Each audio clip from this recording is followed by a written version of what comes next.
ذرا تصور کیجئے ایک ایسے ملک کا جو صرف ایک نسل پہلے شدید غربت میں ڈوبا ہوا تھا، لیکن آج دنیا کی سب سے بڑی معاشی طاقتوں میں سے ایک ہے۔ یہ ہوا کیسے؟ یہ ہے جدید چین کے اس ناقابل یقین معاشی معجزے کی کہانی۔ چلیں ذرا وقت میں پیچھے چلتے ہیں 1990s کی دہائی میں۔ اس وقت چین کی تقریباً 80% آبادی انتہائی غربت کی لکیر سے نیچے زندگی گزار رہی تھی۔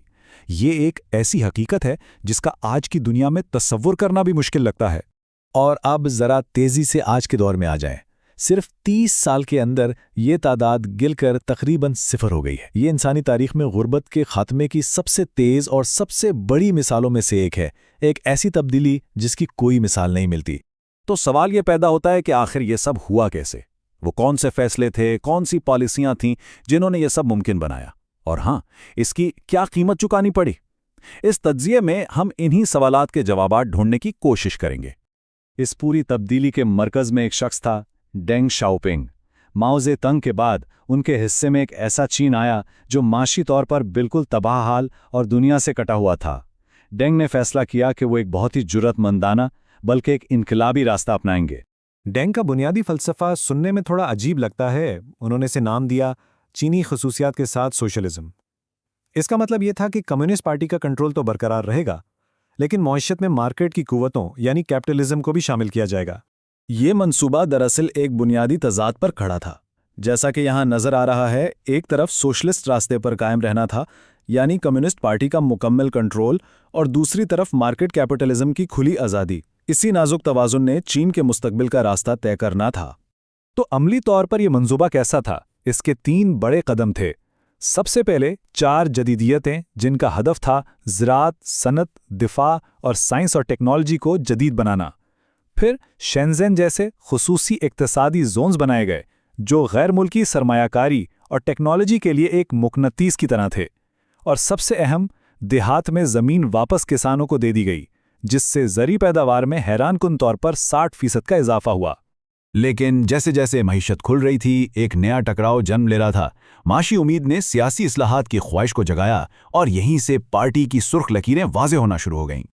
اس کی پہلی بڑی مثال ڈیموکریسی وال تھی۔ بیجنگ میں ایک دیوار پر لوگ پوسٹر لگا کر سیاسی آزادی کا مطالبہ کرنے لگے۔ یہ ڈینگ کی برداشت کا پہلا بڑا امتحان تھا۔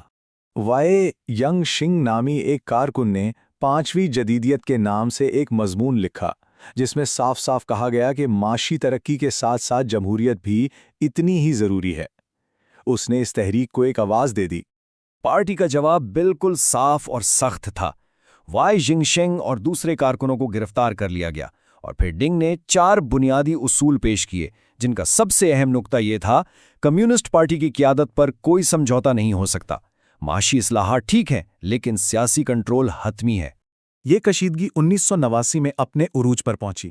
ایک مقبول اصلاح پسند رہنما ہو یاؤبانگ کی موت کے بعد طلباء بیجنگ کے تیانامن اسکوائر پر جمع ہوئے اور جمہوریت کا مطالبہ کرنے لگے۔ کئی ہفتوں تک یہ مظاہرے چلتے رہے، لیکن ان کا اختتام 4 جون کو فوجی کارروائی اور ایک بہت بڑے سانحے پر ہوا۔ تیاننمن کے واقعے نے دنیا کو ہلا کر رکھ دیا اور چین عالمی سطح پر تنہا رہ گیا۔ اس کے بعد پارٹی نے عوام کے ساتھ ایک نیا نہ لکھا ہوا معاہدہ کیا۔ اس معاہدے کو حقیقت بنانے کا لمحہ 1992 میں آیا، جب قدامت پسند لوگ اصلاحات کی رفتار آہستہ کر رہے تھے تو 87 سالہ ڈینگ نے اپنا مشہور جنوبی دورہ شروع کیا۔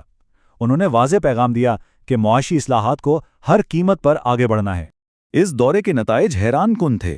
جیسا کہ یہ چارٹ دکھا رہا ہے، جی ڈی پی کی شرح نمو صرف 2 سالوں میں 3.9% سے بڑھ کر 14.2% تک جا پہنچی۔ چین کی معیشت نے ایک بار پھر پوری رفتار سے اڑان بھری، اور اس سے ایک نیا سماجی معاہدہ سامنے آیا۔ پارٹی لوگوں کو معاشی ترقی، بہتر زندگی اور دنیا میں عزت دے گی، اور بدلے میں عوام پارٹی کی مکمل سیاسی حکمرانی کو قبول کریں گے۔ اس نئے سماجی معاہدے کے نتائج نے چین کو عالمی سطح پر ایک ایسی سپر پاور میں بدل دیا جس کا کسی نے سوچا نہیں تھا۔ اگلی 2 دہائیوں میں چین نے تیزی سے اہم سنگ میل عبور کیے۔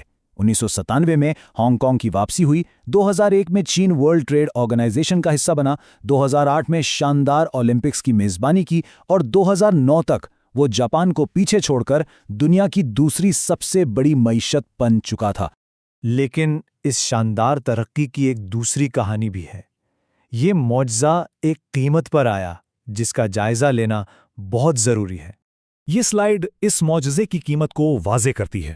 دیکھیں، ایک طرف کامیابیوں کا پلڑا بھاری ہے، کروڑوں لوگ غربت سے نکلے اور معیار زندگی بلند ہوا، لیکن دوسری طرف اس کی بھاری قیمت بھی ادا کی گئی۔ امیر اور غریب میں بڑھتا ہوا فرق، ماحولیاتی تباہی